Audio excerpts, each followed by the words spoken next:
আসসালামু আলাইকুম। Hi there. আজ আপনাদেরকে তৈরি করে দেখাবো কাঁচা আমের দারুণ একটা আমসত্ত্ব রেসিপি। চলুন তাহলে খুব সহজে এই আমসত্ত্বটা কীভাবে তৈরি করতে হয় আমরা ঝটপট দেখে নেই।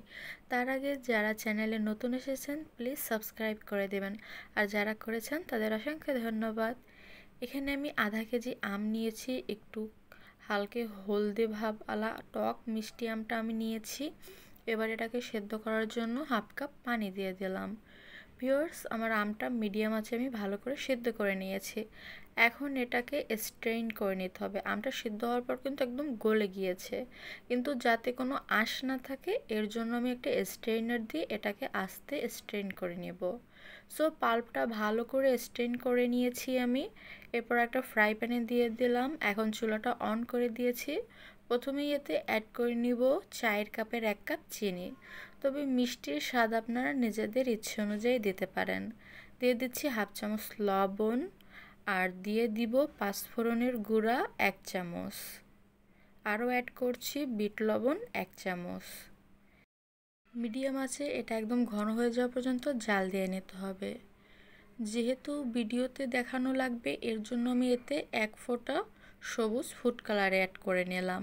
আপনারা চাইলে ফুড কালারটা স্কিপ করতে পারেন। এবার আস্তে আস্তে নেড়ে এটাকে ঘন হয়ে যাওয়া পর্যন্ত জাল দিয়ে নিতে হবে। ভিউয়ার্স, আমার আমসত্ত্বটা রেডি। দেখুন এটা একদমই ঠিক হয়ে গেছে। এখন এর মধ্যে সবশেষ অ্যাড করে নিচ্ছি 1 চামচ ভিনেগার, যাতে এটা সংরক্ষণ করা যায়। আর দিয়ে দেব চিলি ফ্লেক্স। আমি 3-4টা শুকনো মরিচ কুচি কুচি করে কেটে দিয়ে দিলাম। জাস্ট আর 1 মিনিটের মতন জাল দিয়ে নেব। এদিকে আমি একটা থালা নিলাম, এতে সরিষার তেল মেখে নিচ্ছি। এর মধ্যেই আমি পাল্পটা দিয়ে দিয়েছি। এবার আমসত্ত্বটা শুকানোর জন্য এই পিউরিটাকে রোদে দিতে হবে 2 থেকে 3 দিন। আমি সমান করে 2 থেকে 3 দিন রোদে এটা শুকিয়ে নেব। আপনারা চাইলে ফ্যানের নিচে রেখেও শুকাতে পারেন, তবে সেক্ষেত্রে টাইম একটু বেশি লাগবে। ভিউয়ার্স, 2 দিন পরে আমার আমসত্ত্বর লুকটা এমন হয়েছে।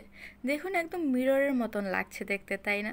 এমন একটা আমসত্ত্ব তৈরি করার পর সংরক্ষণ তো দূরে থাক, 1 ঘন্টার মধ্যেই শেষ হয়ে যাবে, কিংবা 10 মিনিটের মধ্যেই। সো ভিউয়ার্স, আর দেরি কেন, বাসায় তাড়াতাড়ি এভাবে কাঁচা আম কিনে ঝটপট বানিয়ে ফেলুন। কেমন লাগলো রেসিপিটা জানাবেন। আল্লাহ হাফেজ।